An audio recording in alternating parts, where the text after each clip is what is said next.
جی، خاتون نے سوال کیا ہے کہ میرے شوہر فوت ہو گئے ہیں اور میں پریگننٹ ہوں، تو میری عدت کتنی ہے؟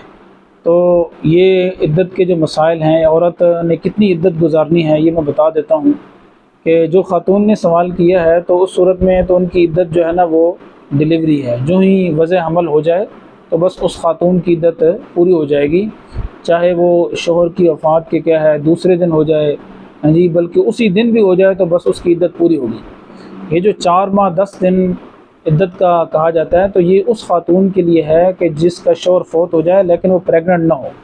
تو بہرحال کچھ اس کے ریلیٹڈ ایک دو صورتیں اور ہیں، وہ بھی میں ذکر کر دیتا ہوں تاکہ ہمیں مسائل کی صحیح سمجھ آ جائے۔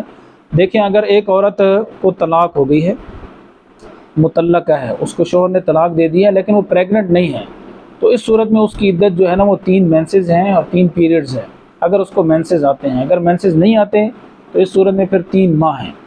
اور اگر کوئی عورت جس کو طلاق ملی ہے وہ پریگننٹ ہے یا اس کا شوہر فوت ہو گیا اور وہ پریگننٹ ہے، تو اس صورت میں اس عورت کی عدت جو ہے نا وہ ڈلیوری ہے۔ جو ہی بچہ پیدا ہو جائے گا تو اس کے بعد اس عورت کی عدت جو ہے وہ ختم ہو جائے گی، خواہ وہ عورت مطلقہ ہے یا بیوہ ہے۔